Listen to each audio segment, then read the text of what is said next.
G'day guys, how are we all going? I hope we're all well.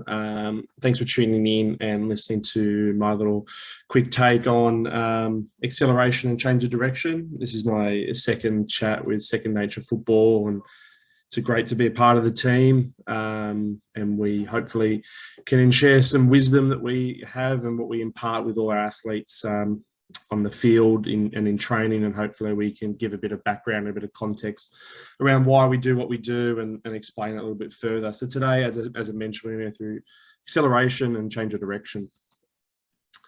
I always think it's really useful to first define what is what, so we can really get a good gauge of what we're trying to change or what we're trying to implement with our training. First one is, what is acceleration? And we talk about it literally. It's our ability to get speed, and it's about how fast we can get to our fastest running capacity.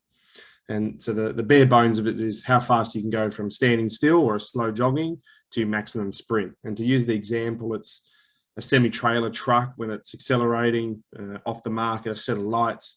To get to 100 kilometers per hour will take it roughly 40 seconds. So quite slow, it ambers along, and obviously because it's weight and whatnot. But an F1 car, if there's any F1 fans out there, it just had the first race over the weekend, which was very exciting. F1 car can get to roughly 100 kilometers per hour in 2.6 seconds. And obviously for a variety of different reasons. But the main concept here is that the ability to gain speed is what is acceleration. And then looking at what is change of direction. Today, all I'm going to talk about is change of direction is when we're at speed and when we're continually moving. The reason I'm going to do that is I'm going to have change of direction also in my chat when I start talking about decelerating or slowing down. So today is just all that speed. So this is where you start doing something completely different. And what we're interested in is how fast you can do that. So how fast you can stop running, turn 90 degrees, and then continue running, or how fast, if you're running at speed, can you turn and get around a player? Roughly in one match of football, there's roughly 700 different change of directions per game. So this is a big component of what we're going to look towards going into the future. And as I said, today, all we're going to talk about is just moving at speed.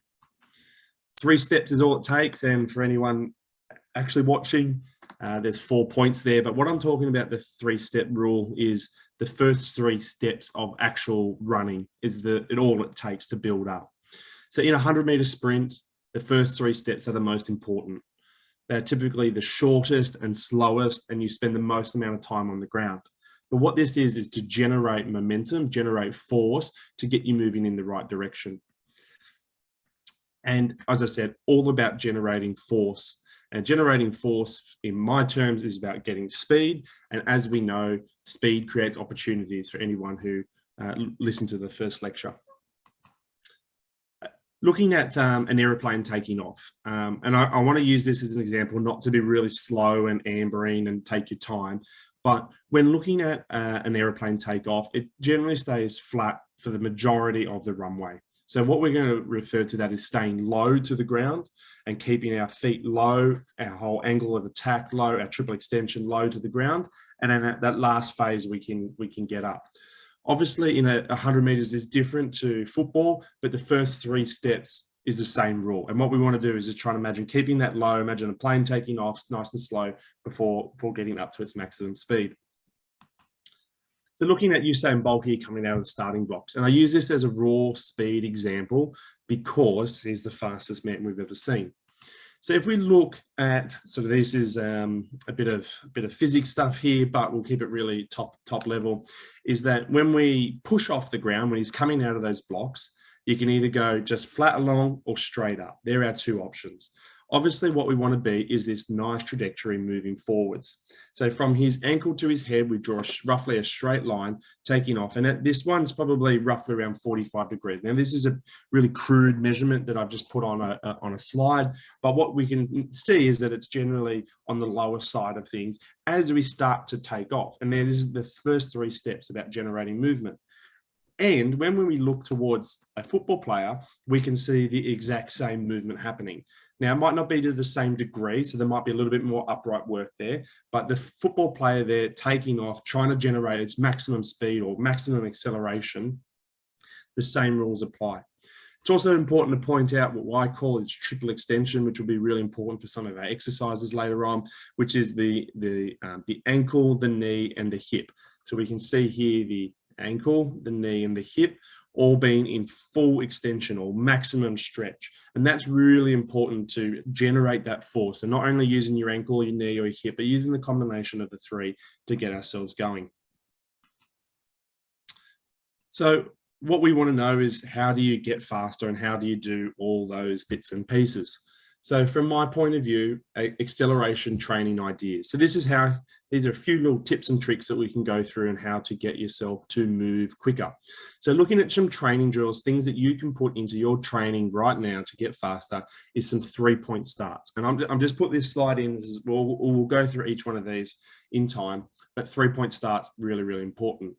Obviously, just doing some basic running drills to get the timing of the movements and the sequencing going together, really important. Some long and low lunges, which we can work with Christian and work with ourselves about developing some stair and uphill running, because we're having to generate a lot longer force arcs. Obviously, building our triple extension and some bounding work. This can all help our acceleration. So here is me just doing some drills going over. So it just builds up into a high knee running. And we're starting nice and slow with our ankles. And what I want you to see is myself doing this is not the angle of attack or my shin angle, but I'm just rolling my ankles over, and then I start to build up my running action. And what that starts to help us get a sequencing up is that we can go these nice slow little movements, and then we build it up and up and up. Now this is coming from a real track and field background, so obviously we would adapt it for the football realms, but the concepts are the same. Now, from a training point of view, you go, well, what is a 3-point start, and why is it important? A 3-point start is something I get a lot of my football players to do when just doing pure speed movements, because nothing really, this movement, the 3-point start, doesn't really exist within the game of football in terms of a movement. But what it starts to teach us to do is to get this nice angle of attack, which is exactly the same as like coming out of a running blocks. So how the 3 points is basically the 2 feet and 1 hand. You can see the weight is over the shoulder. The head is looking down at the ground, and we get this nice angle. If I had to draw a line from the foot or through the knee into the head, they've got this nice straight line. And how we can do that is that we have our elbows at 90 degrees at the back, head and chin in the neutral position, straight line of the head, neck, and torso. And obviously this shin angle is roughly this 45 degrees movement. And this is our starting point for when we do our acceleration. So our normal sprints, our 20, our 30 meters, we would just add this in as the starting point. So rather than doing it from a standing start or just leaning over, we really want to practice this 3-point start, which gets our momentum moving forward, gets our angle of attack, and happy days. Some other exercises that we can start to put in is these dynamic bouncing lunges. Again, this is just to develop a little bit of power in our glutes, in our calves, to get this triple extension going. Now, we would do this away from the actual running portion of the exercise, but this is how we can develop this power action to get ourselves stronger. I've accidentally skipped forward there. Again, am I going to be able to play it? Potentially not. The gentleman on the right of screen there is just practicing up against, we would have this at a fence or a bar or even a wall, where we're practicing running on the spot and practicing this triple extension, which looks like exactly like our 3-point start. And once we kind of get these 3 kind of concepts happening, going really well, we can then start to add in some really big bounding and dynamic movements. And this is aimed towards gearing us to have the strength and have the plyometric ability to take off the ground and to generate our force quickly. And when we put these all together and then add it to our sprint, we start to get our really nice action. And you can see here, if I can just pause it there, when he hits the ground and takes off, we get this nice extension pattern from his foot to his head. And if we drew a line underneath him, it looked like he was coming out of the starting blocks, which is really impressive.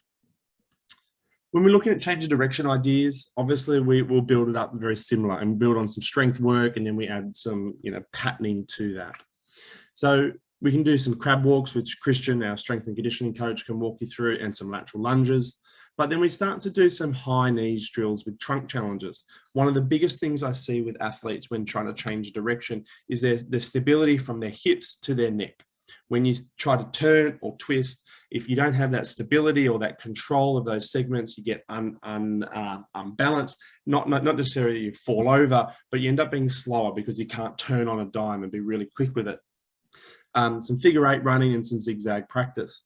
Now, obviously, we would love to just practice straight line running all day. But as my first slide was that there's up to 700 change of direction movements within a game of football. So when we build up from our last talk about that pyramid, our change of direction is probably more important for our sport demands than it is for anything else.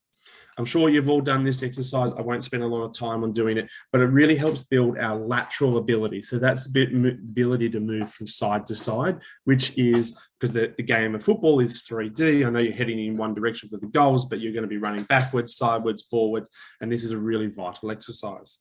Some of the other drills that we might start adding in, and I can hopefully this will work for us nicely. Myself there holding a medicine ball on that first image and just doing some walking. So the band around my knees that I'm having to push out, medicine ball above my head, just have my trunk control. Then I add a broomstick in, and then just doing the running action through there. And then another one where I just started doing some ankling drills, and that's probably actually a bit more of a regression rather than a progression. But the ultimate one is when we're doing these high knees running action with a medicine ball above our head, something to sway our weight or make our trunk work a little bit harder. Now, again, this is from a sprinting talk I've given where we're just doing this in a straight line. But then we would start to do it, doing it in a curve, doing it side to side, and we add all these different tasks in. So when we are getting ready to change direction at speed, we've got this stability and this function to make us feel stronger and ultimately improve our efficiency. One of the main keys when we're talking about figure eight at speed is figure eight drills and zigzag drills. And I use this as it's a really rudimental idea of how we get ourselves going. So just being able to, at speed, duck and weave between cones or bounce off cones with a push-off action, really, really important to add into our training.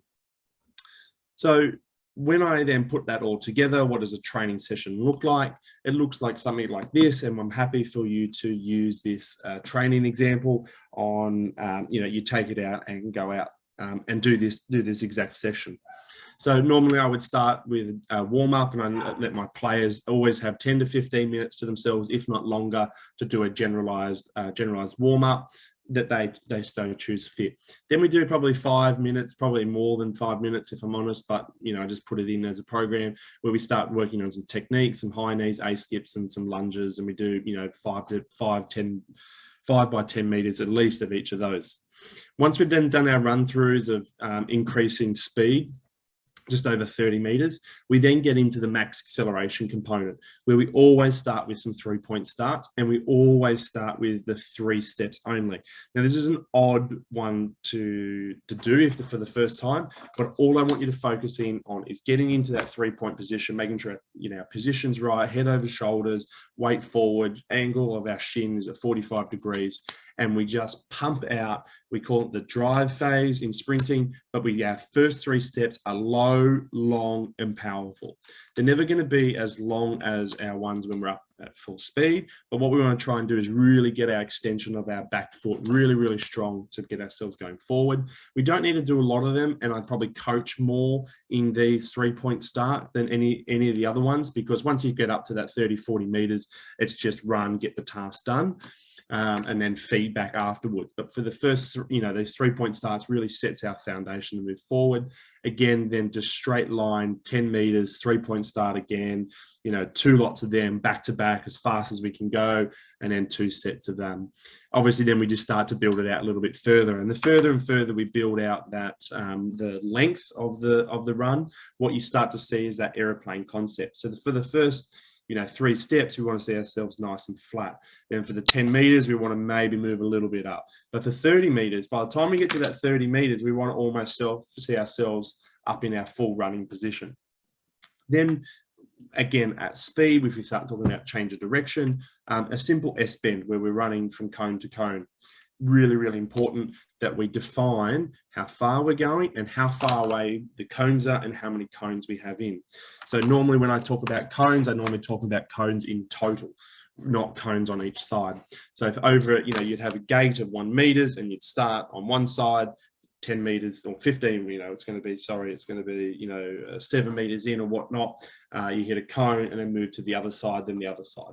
And so what that's starting to do is getting ourselves to be able to move a bit more lateral. And where that comes into play is, you might be at speed looking for a feed ball, and you have to move to get around a player, or if you're, again, trying to get in a defensive position where you're trying to get in front of your counterpart, they're really important. And then I just, again, build it out a little bit further. So the more cones you have, the more tighter curves you're going to need, the wider they are, the more running you're going to do. And obviously with the 40 meters, you're going to be having to do a lot more distance. And again, we're not talking about a whole lot of repetitions, but 2 reps. And then, as you can see here in my comments, the intent of movement is the highest focus. So what we're really looking for is these 100% efforts, is maximum training. This is not go for as long as you can. This is raw, just speed training. The difference between an S bend and a zigzag is I want you to push off a cone or push off a point with a zigzag. Where the S bend is nice and slow and rhythmic, a zigzag is like you're adding a step in. And so then this is a little bit more taxing on the player.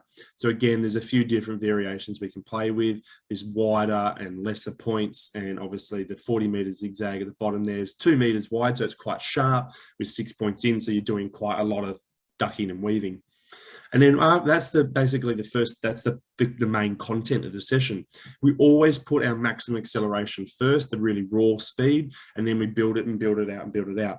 The reason being is we will get fatigued, you will be neurally a bit slower. So we really want to maximize those first part of the session. And then further we get through it, we can add some strength tasks in or speed endurance, but we really want the speed to always come first. This was taken from a player's training program that I've got going at the moment, and we always want to calculate so we can load monitor reps and sets and total distance. When we start talking about change of direction, we start talking about movements.